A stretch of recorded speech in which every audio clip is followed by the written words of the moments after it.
Welcome to St. Vincent and the Grenadines.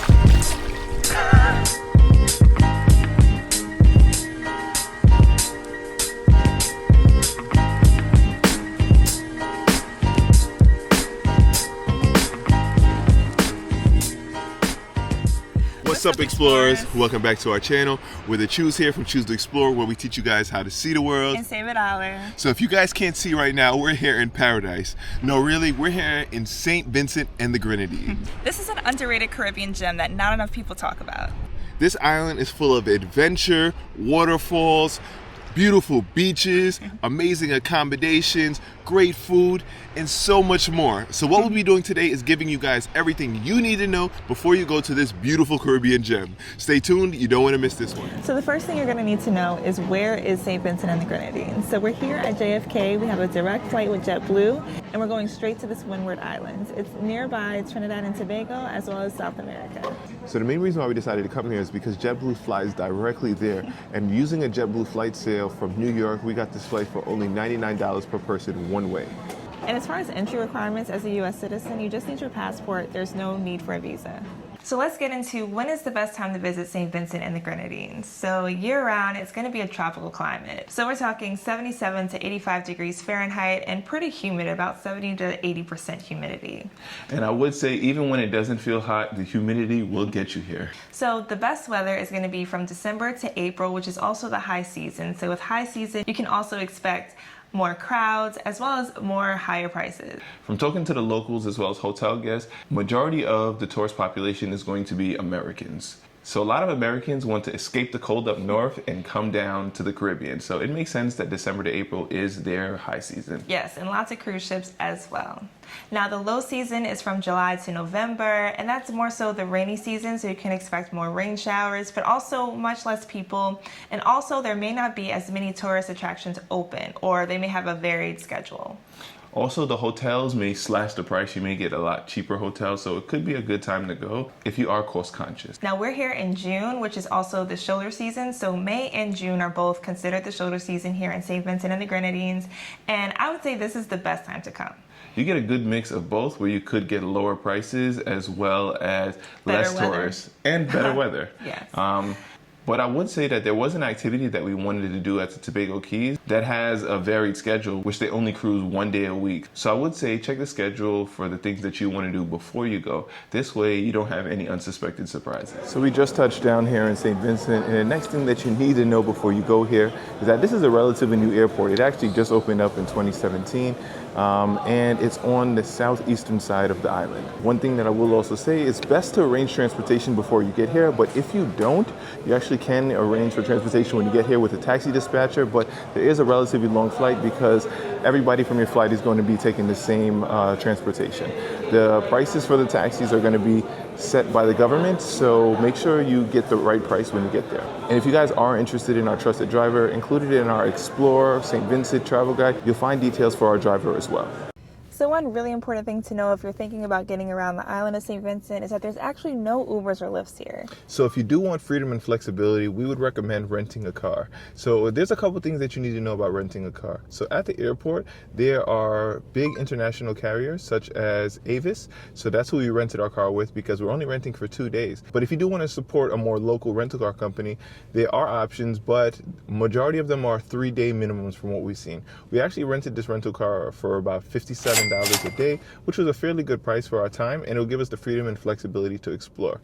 Also, I want to know that here in St. Vincent, they drive on the opposite side that we do in the United States, and they sit on the opposite side as well. So that is something that's super important to know. So be sure to drive and stay on that left side. Yes. So if you're thinking about driving here in St. Vincent, just know that your regular U.S. driver's license isn't going to be sufficient. You'll need either an international driver's permit or a local St. Vincent license. So if you do want to get the local St. Vincent and Grenadines driver's permit, it's temporary and it costs about $50 US, and you can do that right at the airport. They'll give you the temporary driver's license. But right before this trip, I actually went and got my international driver's permit, which I went to AAA in the United States, and I was able to do it within like 20 minutes, and I paid $20. It was a pretty straightforward process as well. I had to take 2 passport photos, and I was able to get my international driver's permit, and it actually is good for a year. here. So I'll be able to drive in any other place that needs it. I think it's over 130 countries that it allows me to drive in. So well worth it.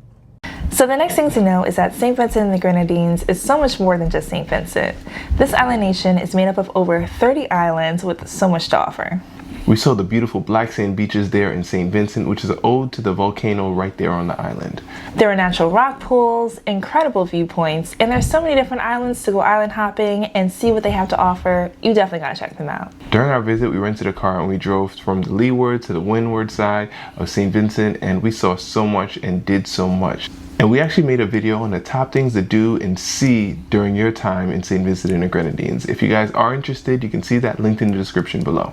So the next thing we're going to talk about is Sandals St. Vincent, and this is the only all-inclusive here in St. Vincent.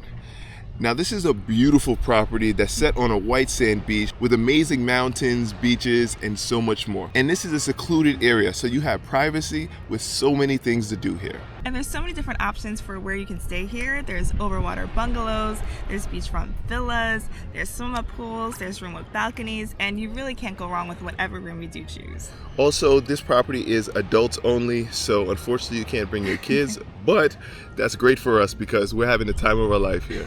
It's definitely a very nice place to splurge for a special occasion. We see a lot of people on their honeymoons, and like us, we're celebrating our wedding anniversary, so really nice for a special occasion. And my two favorite things about this property is the activities. So they have a ton of included activities such as water sports, like this floating thing that we're in right now.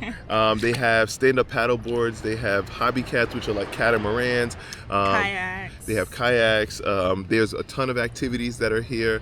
So there's tons of things that you can do if you just want to stay on the all-inclusive and hang out in Sandals all day. They also do have excursions that you can book through the property if you do want Sandals to handle everything. And so my favorite thing is definitely all the restaurants. We've been here for 4 nights and we have not had one bad meal yet. And I'm not kidding. Like, everything has been not just not bad, has been amazing. It's been flavor overload here. So many amazing flavors and cuisines authentically. So I definitely recommend Sandals St. Vincent if you want amazing value for your stay. So now let's get into staying connected while you're in St. Vincent. So we recommend downloading an eSIM before you travel. So we went with Sim Local, which was very helpful during our time here. We found that Sim Local had amazing rates and they allow you to connect to the local towers. Also, Sim Local is not just data, they also have calls and texting plans if you want to be connected that way as well. And if you are interested, you can see a special discount coupon that you can see linked in the description below and on the screen right here. So the next thing we're going to talk about is money in St. Vincent. So in St. Vincent, the currency is going to be the East Caribbean dollar. And St. Vincent is one of the many countries that use the Eastern Caribbean dollar. Countries in this list include Anguilla, St. Kitts and Nevis, Antigua, Montserrat, Dominica, St. Lucia, St. Vincent and the Grenadines, as well as Grenada. But we also did find that a lot of places did accept the US dollar, especially in the high tourist traffic areas. So if you're exploring the island and you're thinking about using a credit card versus cash, you're gonna wanna have some cash on you. So a lot of the tourist activities, they do have entry fees, and they have an entry fee for foreigners versus if you are Caribbean. So for all of the ones that we visited, they all wanted cash, which we took out at the ATM before, and we used a Charles Schwab debit card in order to get the best rate, paying no foreign transaction fees, and get reimbursed for all of my ATM fees as well. Definitely either have US dollars, or if you want the best rate, have the EC. And lastly, we're going to talk about safety in St. Vincent and the Grenadines. So during our time exploring St. Vincent, we had an amazing time. We saw and did and ate so much. So while we did spend a good amount of time at Sandals St. Vincent, we also explored the island and met a lot of locals and had a real local experience as well. Yeah, definitely a good balance of both. Everywhere that we went, we were welcomed, and a lot of people were super excited to show us things about their island. The hospitality on this island is top tier. But that's not to say that you can expect the unexpected, and anything can happen on vacation. And that's exactly why we travel with Safety Wing Travel Medical Insurance. We love Safety Wing because it's relatively affordable at around $2 a day, depending on how long your trip is and your age. And Safety Wing covers so much. Whether you have a missed flight, you have lost baggage, or you get hurt, you have to go to the hospital, Safety Wing has got your back.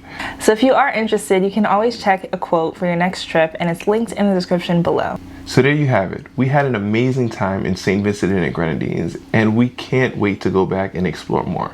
So while this video is things that you need to know before you go to St. Vincent, we have a lot of other videos on prices, things to do, and our resort, Sandals St. Vincent. So if you are interested, please be sure to check out those videos. So thank you guys so much for checking out our channel. Please be sure to like, comment, and subscribe, and we truly appreciate you because you could be anywhere in the world and you're here rocking with the Chews. So we'll catch you guys on the next one. Chews out.